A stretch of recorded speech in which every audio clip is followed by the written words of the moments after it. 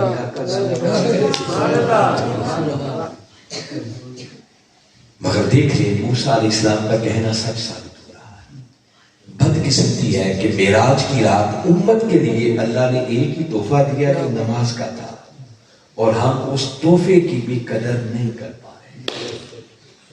اگر میں یہ پوچھوں نا کہ کتنے لوگ ہیں جو ابھی عشاء کی نماز پڑھ کے بیٹھے ہوئے ہیں تو دودھ کا دودھ اور پانی کا پانی ہو جائے، تو خالی جلسہ سننے کے مقصود نہیں ہے۔ اگر معراج کا جلسہ سننے آئے ہو تو پھر اس بات کو پلے باندھ کر جاؤ کہ معراج کا سب سے بڑا تحفہ جو اللہ نے امت کے لیے دیا تھا، اور ہمارے آقا نے فرمایا تھا الصلاۃ معراج المومنین، فرمایا میری معراج جو ہے نا کہ اگلا پر باری تعالیٰ نے بلایا، مگر یہ نماز مومنوں کی معراج ہے۔ یہ کیا ہے؟ مومنوں کی معراج ہے۔ فرمایا اگر بندہ صحیح معنوں میں یہ نماز ادا کرنے والا بن جائے تو کچھ بعید نہیں ہے کملی والے آقا کو ہونے والی معراج کی کچھ خیرات سجدے میں مل جائے۔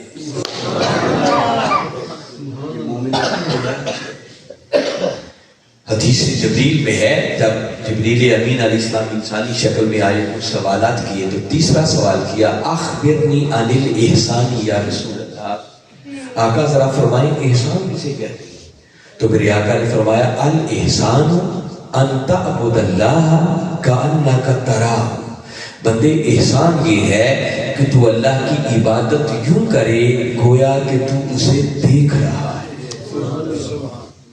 اس کیفیت میں ڈوب کر تو نماز پڑھے، اس کی عبادت کرے کہ جیسے تو اللہ کے حسن مطلق کو تک رہا ہے۔ اور بندے اگر تو اس کے حسن مطلق کو نہ تک سکے تو کم از کم یہ یقین تو ضرور ہونا چاہیے کہ پھر تیرا رب تجھے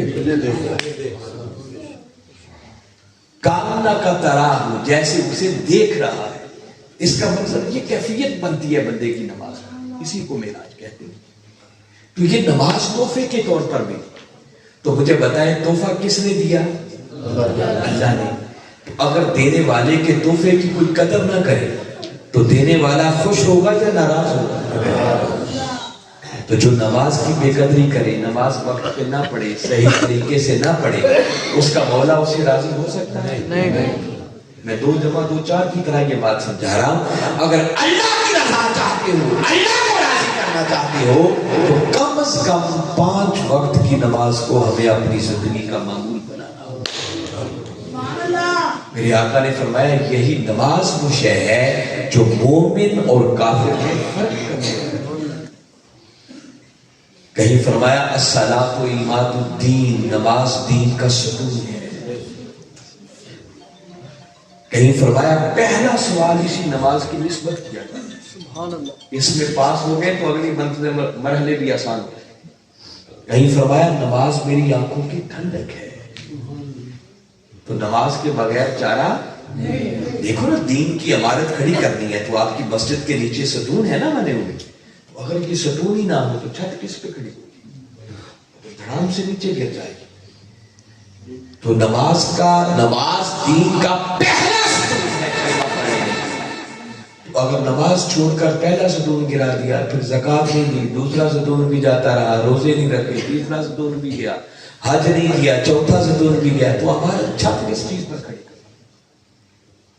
ستونوں کے بغیر چھت کھڑی نہیں۔ یہ دین کا ستون ہے نماز۔ تو اس نماز کی فکر کرو۔ میں یہ خالی تقریری جملے نہیں کہہ رہے، میں چاہتا ہوں کہ یہاں تک بات پہنچے۔ کیا خیال ہے؟ نماز پڑھیں گے؟ پڑھیں گے تو فائدہ مجھے نہیں پہنچے گا، فائدہ آپ کو ہوگا۔ اور اگر نماز نہیں پڑھیں گے تو پہلا سوال ہی نماز کی نسبت ہوگا۔ اگر اسی میں پھنس گئے تو آگے نجات کوئی نہیں۔ اس لیے دنیا ادھر سے ادھر ہو جائے، آپ کی نماز کبھی قضا نہیں ہونی چاہیے۔ میں توقع کرتا ہوں کہ نوجوان بیٹھے ہیں، کم از کم نماز کو اپنی زندگی کا معمول بنائیں گے، اس کے ذریعے معراج ہوگی، بڑی بڑی کیفیات نصیب، بس معمول بنائیں۔ ایسے ٹوٹی پھوٹی ہے، آغاز کریں پھر اللہ برکت ڈالتا ہے، کوشش کریں اپنا دل اس میں بنائیں۔ تاہم میں بتا یہ رہا تھا کہ کتنی کم ہو گئی؟ 45، باقی کتنی رہ گئی؟ اب میں جو موضوع سے ریلیونٹ بات ہے پھر ادھر آپ کو لانا چاہ رہا ہوں کہ مجھے ذرا دیکھیں، قربان جائے آقا کی شان پر، عظمت پر، پہلی مرتبہ ہمارے آقا رب کے بلانے پہ گئے تھے، مگر حدیث بتا رہی ہے کہ چھٹے آسمان سے پھر 9 مرتبہ ہمارے آقا اپنی مرضی سے جاتے بھی رہے۔ سبحان اللہ۔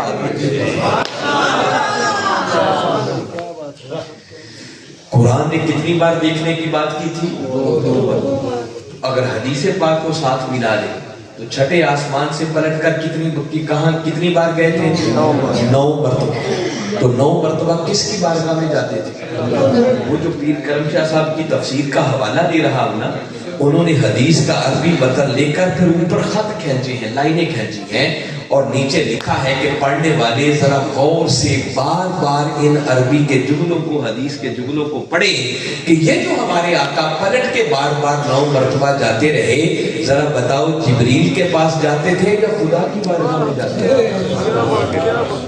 خدا کے پاس جاتے تھے تو 2 مرتبہ قرآن نے ملاقات بتائی اور حدیث کہتی ہے 9 مرتبہ پھر ملاقات ہوئی۔ تو 9 اور 2 کتنے ہو گئے؟ 11 مرتبہ تو سیدھا سیدھا قرآن اور حدیث سے ثابت ہوتا۔ اور امتی اب اسی پہ جھگڑا کرتا پھر رہا ہے کہ پتہ نہیں 1 مرتبہ بھی دیکھا ہے یا نہیں دیکھا ہے۔ اس سے بڑی نادانی کی بات اور کیا ہوگی؟ اور اگر یہ لطف کی بات جو میں بتانا چاہ رہا ہوں وہ بھی اس موضوع کے ساتھ ہم جوڑ لیتے ہیں۔ وقت خاصا زیادہ ہو رہا ہے، میں خیال آپ تھکے ہوں گے تو میں زیادہ لمبا نہیں کرتا۔ گل صاحب کہہ رہے ہیں کہ میں تو ابھی نہیں تھکا، مگر آپ نے بھی ایک گھٹنا اوپر کر لیا ہے، ایک نیچے، تھک تو گئے۔ چلے میں انشاءاللہ کوشش کرتا ہوں کہ کم از کم یہ بات کو ساتھ پوری ملا دیں۔ اب ایک بڑی غور طلب بات ہے کہ باری تعالیٰ نے یہ نمازوں میں کمی کا مشورہ دینے کے لیے موسیٰ علیہ السلام کا کیوں انتخاب؟ حالانکہ جب اوپر سے پلٹ کے نیچے آ رہے تھے تو سدرۃ المنتہا کے بعد پہلے 7واں آسمان آتا ہوگا، اور وہاں آپ کے جد الانبیاء، آپ کے دادا ابراہیم علیہ السلام بھی تھے۔ انہوں نے یہ مشورہ نہیں دیا، بلکہ 7واں آسمان کراس کر کے چھٹے پر آتے تو موسیٰ علیہ السلام یہ مشورہ دیں۔ تو موسیٰ علیہ السلام کا انتخاب اس بات کے لیے کیوں؟ اس پر مفسرین نے لکھا ہے کہ موسیٰ علیہ السلام کا انتخاب باری تعالیٰ نے اس لیے کیا تھا کہ موسیٰ علیہ السلام جب دور پہ جاتے تھے نا رب سے کلام کرنے کے لیے، تو 40 شب و روز باری تعالیٰ نے خلوت میں بٹھایا تھا۔ جب عبادت ریاضت میں سے گزرے اور 40 شب و روز گزارنے کے بعد پھر باری تعالیٰ نے پردے کے پیچھے سے کلام کیا، بات کی موسیٰ علیہ السلام۔ جیسے ہی وہ میٹھی میٹھی آواز کانوں میں پڑی تو عشق بجل اٹھا اور بے ساختہ کہہ بیٹھے رب ارنی انظر الیک، اے پردے کے پیچھے سے بولنے والے محبوب ذرا پردہ اٹھا، میں ایک جھلک دیکھنا بھی چاہتا ہوں۔ سبحان اللہ، مولا ذرا ایک جھلک کروا، میں تجھے دیکھنا چاہتا ہوں۔ جیسے یہ گزارش کی تو جواب ملا لن ترانی، موسیٰ تیری آنکھ میں اتنی تاب ہی نہیں ہے، تو ہمارے یہ نہیں کہا کہ ہمیں دیکھا ہی نہیں جا سکتا، یہ بات نہیں کی۔ فرمایا لن ترانی، موسیٰ تو مجھے نہیں دیکھ سکتا، کہ موسیٰ تیری آنکھ میں تاب نہیں ہے، تو نہیں دیکھ کہ موسیٰ تو تو نہیں دیکھ سکتا کہ تیری آنکھ میں اتنی تاب نہیں ہے، مگر آنے والے وقتوں میں کوئی ایسا بھی آئے گا جو اوتنا کی بلندیوں پر بیٹھ کر بلا حجاب میرا یہ نہیں کہا کہ مجھے دیکھا ہی نہیں جا سکتا، نہیں کہا موسیٰ تو مجھے نہیں دیکھ سکتا۔ اور کہتے ہیں موسیٰ علیہ السلام نے محبت میں مچل کر وہاں 9 مرتبہ اللہ کی بارگاہ میں دعا کی تھی کہ مجھے اپنا آپ دکھا، میں تجھے دیکھنا چاہتا ہوں۔ اللہ نبی کی دعا ہر بار قبولیت کا پتہ لگا، چونکہ پیغمبر کی دعا تھی، باری تعالیٰ نے یکسر رد نہیں کیا۔ فرمایا موسیٰ تیری آنکھ میں اتنی تاب نہیں ہے تو ہمارے جلوے کو پا سکے، مگر تو دیکھنے کی بات کرتا ہے، چلے آپ کو ایک تجربہ کرتا۔ فرمایا اگلے ساتھ ہی مقام سورہ اعراف ہے، فرمایا وَلَٰكِنْ انظُرْ إِلَى الْجَبَلِ، فرمایا موسیٰ سیدھا تو مجھے نہیں دیکھ سکتا، یہ تیری آنکھ میں تاب نہیں، یوں کر کے یہ دور پہاڑ ہے، تو ذرا پہاڑ کی طرف دیکھ۔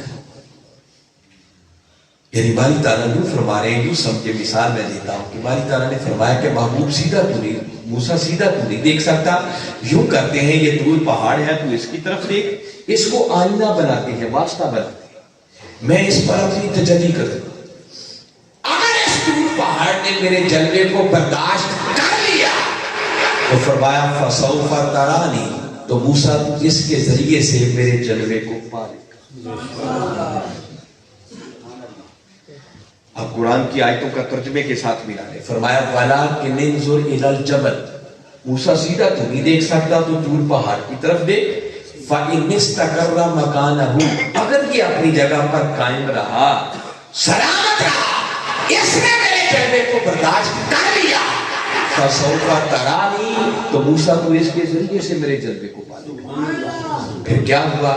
قرآن آگے کہتا ہے فَلَمَّا تَجَلَّى رَبُّهُ لِلْجَبَلِ جَعَلَهُ دَكًّا وَخَرَّ مُوسَىٰ صَعِقًا، جیسے باری تعالیٰ نے اس دور پہاڑ پر ایک صفاتی تجلی ڈالی، وہ دور جل کے ریزہ ریزہ ہو گیا اور موسیٰ علیہ السلام بے ہوش ہو گئے۔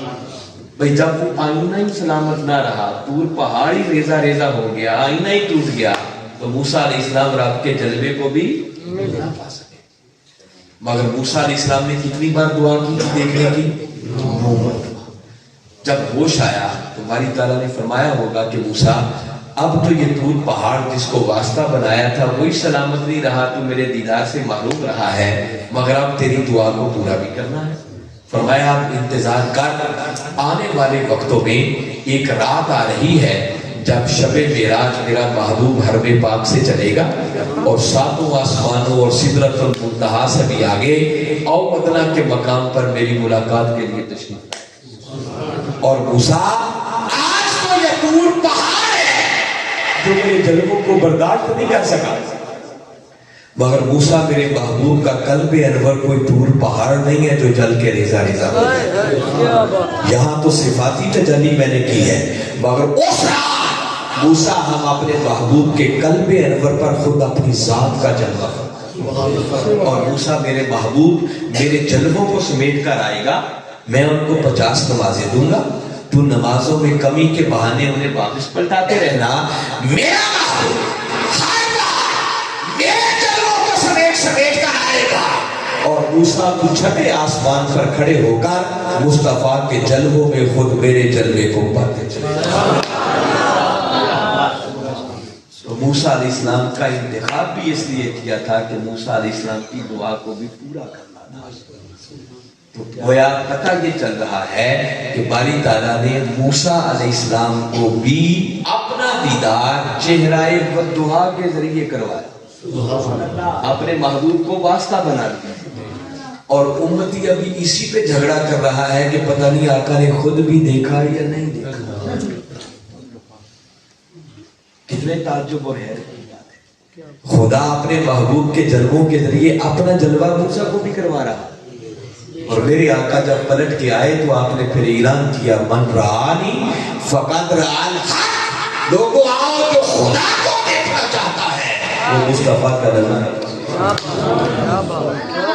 ایسے جلووں کے ساتھ۔ اور جب یہ سارا سفر کر کے میرے آقا پلٹ کر واپس حرم پاک میں پہنچے تو جس دروازے سے گزر کر گئے تھے دروازے کی کنڈی مبارک بھی ابھی ہل رہی، جس بستر سے اٹھ کر گئے تھے بستر کی گرمی بھی ابھی محفوظ تھی، جس پانی سے وضو کر کے گئے تھے اس پانی بھی اسی طرح چل رہا تھا، بہ رہا۔ گویا یوں سمجھیں کہ اتنا لمبا سفر، اتنی لمبی ملاقات، اتنی لمبی راز و نیاز کی باتیں، پھر 9 مرتبہ چھٹے آسمان سے پلٹ کے آتے بھی رہے جاتے بھی رہے، مگر سارا سفر کر کے جب پلٹ کے واپس آئے تو یوں لگا جیسے کوئی گیا ہی نہیں۔ وضو کا پانی بہ رہا ہے، بستر کی گرمی محفوظ ہے، دروازے کی کنڈی ابھی ہل رہی ہے۔ یہاں آ کر بندہ پریشان ہو جاتا ہے کہ یہ بڑی عجیب بات ہے کہ کوئی اتنا لمبا سفر کرے، اتنی لمبی ملاقات کرے، اتنی راز و نیاز کی باتیں ہوں، صدیاں گزر جائیں اور پلٹ کے آئے تو ابھی کنڈی بھی ہل رہی ہے۔ یہ کیسے ہو سکتا ہے؟ میں نے کہا آج میں مشکل باتیں نہیں، علمی باتیں زیادہ نہیں کر رہا، سادہ سادہ سمجھا رہا ہوں کہ بچوں کو بھی سمجھ آئے۔ تو میں اس لیے آپ کو ایک مثال دیتا ہوں۔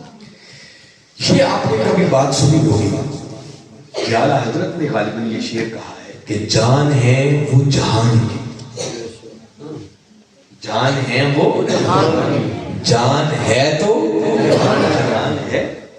یہ جو پورا جہان ہے نا کائنات، اس پوری کائنات کی جان وہ خود کملی والے آقا صلی اللہ علیہ وسلم۔ تو جان ہو تو جہان بھی ہوتا ہے۔ بس یوں سمجھے، میں جو بات سمجھانے لگا ہوں کہ یہ کنڈی کیسے ہلتی رہی، پانی کیسے اسی طرح بہتا رہا۔ دیکھیے آپ نے کبھی کبھی دیکھا ہوگا کہ اگر یہ پنکھا چل رہا یا کوئی اور مشینری چل رہی ہے،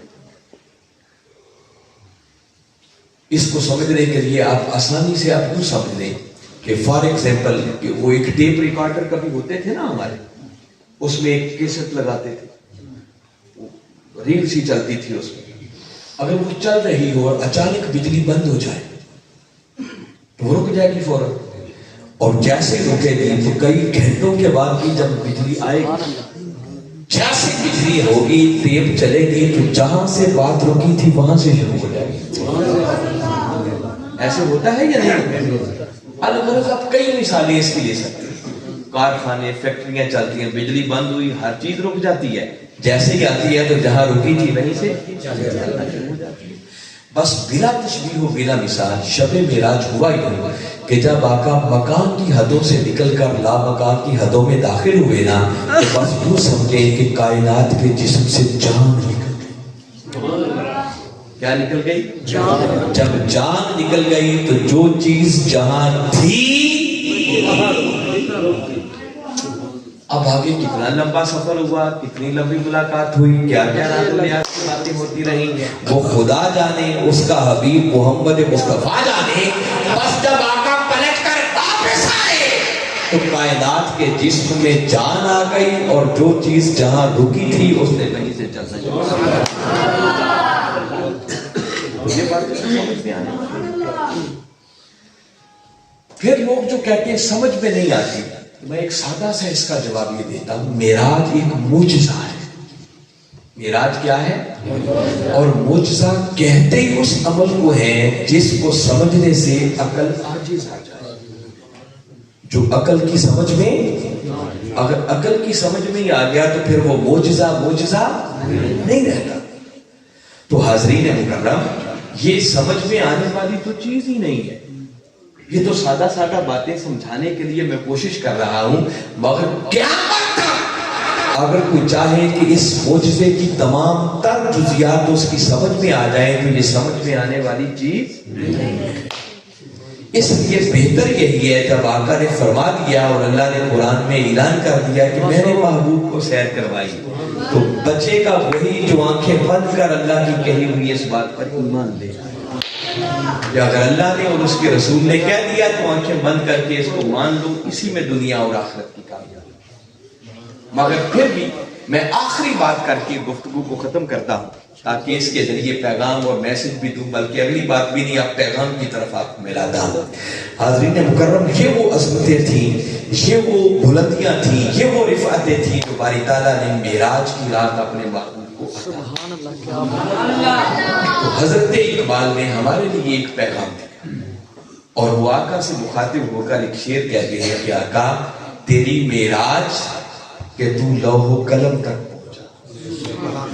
اور میں اگر تھوڑی سی ترمیم کر لوں تو جو مضمون سمجھا رہا تھا یوں کہنا چاہیے آقا تیری معراج کہ تو جلوائے خدا تک پہنچا اور میری معراج کہ میں تیرے قدم تک پہنچا. اب ہماری معراج صرف یہ ہے کہ ساری زندگی اس پر لگا دیں کہ کسی طرح آقا کے قدموں تک رسائی ہو جائے, آقا کے قدموں سے رشتہ جڑ جائے, ان کے قدموں سے ناطہ قائم ہو جائے. اگر امتی کا تعلق آقا کے قدموں سے جڑ جائے اور آقا کی سچی اور سچی غلامی کسی کو میسر آ جائے تو بس امتی کی معراج اسی میں ہے کہ جو آقا کے قدموں تک پہنچ جائے گا آقا بازو پکڑ کر اسے اللہ کی بارگاہ سے اگلا کام پھر آقا کے ساتھ ہے. اور آقا کے قدموں تک رسائی کیسے ہوگی؟ اس کے لیے دو چیزوں کی ضرورت ہے. دل میں کملی والے آقا کی سچی اور سچی محبت ہونی چاہیے, عشق ہونا چاہیے. اور آقا کی محبت اور عشق کا دوسرا نام ہے ایمان. کیا ہے یہ؟ ایمان. ایمان. اور کبھی سوچئے کہ آقا جن بلندیوں پر چلے گئے تھے اوودنا کے مقام پر بلا حجاب رب کا جلوہ پا رہے ہیں, تو مجھے بتائیں جب ان بلندیوں پر چلے گئے تو پلٹ کے آنے کی ضرورت کیا تھی؟ ایک الگ سبجیکٹ ہے, اس پر لوگوں نے بڑا کچھ لکھا. اور یہی آقا کی عظمت کا سب سے بڑا پہلو ہے کہ لوگ تو اس پر پریشان ہوتے ہیں نا کہ ان بلندیوں پر گئے کیسے. اس سے بھی زیادہ حیرت کی بات یہ ہے کہ آقا ان عظمتوں کو چھوڑ کر واپس آئے کیسے. انہیں جلووں میں گم ہو جاتے پھر کرانے کی ضرورت ہے. یہی ولی اور نبی میں فرق ہوتا ہے. ولی کے پیش نظر صرف خود کو باکمال کرنا, وہ جب بلندیوں پہ پہنچ جائے تو پھر پلٹ کے اس نے واپس کیا.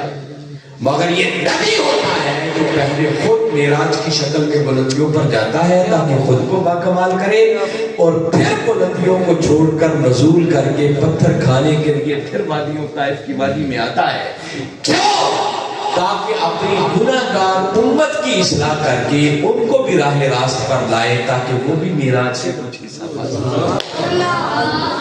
آقا پلٹ کے آئے ہماری خاطر, ہمیں دین سکھانے کے لیے, ہمیں یہ زندگی گزارنے کا نظام سکھانے کے لیے کہ میرے امتیوں اٹھنا کیسے ہے, بیٹھنا کیسے ہے, سونا کیسے ہے, جاگنا کیسے ہے, کھانا کیسے ہے, پینا کیسے ہے, والدین کا ادب کیسے کرنا ہے, رشتہ داروں سے کیسے پیش آنا ہے, پڑوسیوں کے ساتھ کیسے اس نے سلوک کرنا ہے, کافروں سے واسطہ پڑتا ہے ان کے ساتھ کیسے ڈیل کرنا ہے, بچوں کے حقوق کیسے ادا کرنے ہیں, جانوروں کے حقوق کیسے ادا کرنے ہیں. یہ سارا سکھانے کے لیے دین کی تکمیل. دین کیا ہے؟ دین ایک مکمل ضابطہ حیات ہے. اللہ نے انسانوں کو زندگی گزارنے کا جو نظام عطا کیا ہے اسی کو اسلام کہتے ہیں, اسی کو دین کہتے ہیں. وہ دین سکھانے کے لیے آقا پلٹ کے پھر واپس آئے. اور اگر ہم امتوں نے وہ دین سیکھا ہی نہ اور سیکھ کر اس پر عمل ہی نہ کیا اور عمل کر کے اپنی زندگی کو سنوارا ہی نہ تو پھر آقا کی ان بلندیوں کو چھوڑ کر پلٹ کے واپس آنے کی ہم نے کوئی قیمت نہیں ڈالی. ہم نے پھر غلامی کا حق ادا نہیں کیا. ان کے قدموں تک پہنچنا ہے تو پہنچنے کا راستہ ایک ہے, دو ہی چیزیں ہیں, ایمان اور اعمال صالحہ. ایمان اس نبی کی محبت, عشق اور ادب کا نام ہے اور اعمال صالحہ اسی نبی کے نقش قدم پر چلنے کا نام ہے. بس یہ دو طرح کا تعلق اگر امتی کا نبی کے ساتھ قائم ہو جائے تو بس سمجھو امتی نبی کے قدموں تک پہنچ گیا. اور جب آقا کے قدموں تک پہنچ گیا تو آقا بازو پکڑ کر اللہ کی بارگاہ سے خود ہی بازو.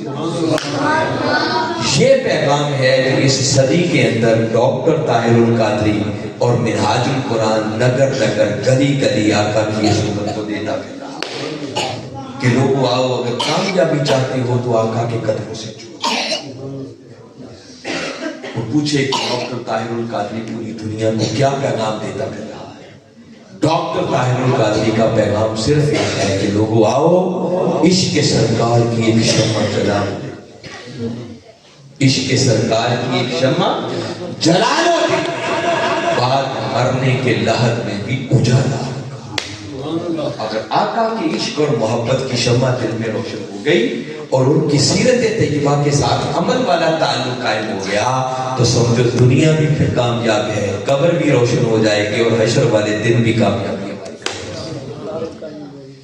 تو آج کی اس پورے میرے خطاب کا لب لباب نچوڑ جو میں نے آقا کی عظمت بیان کی ہے، عظمتیں اللہ نے اس لیے عطا کی کہ ان عظمتوں کو سن کر لوگ میرے مصطفیٰ سے عشق کریں، ان سے محبت کریں۔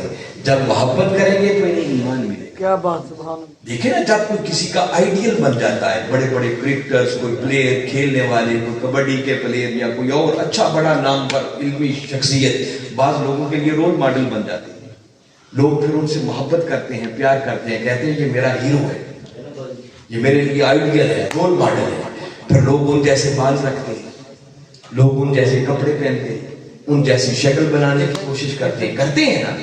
تو یاد رکھیں، باری تعالیٰ نے جو عظمتیں ہمارے آقا کو عطا کی ہیں، زمانہ جن بلندیوں پر بھی چلا جائے، آقا کی عظمتوں کی گرد کو بھی نہیں کھا سکتا۔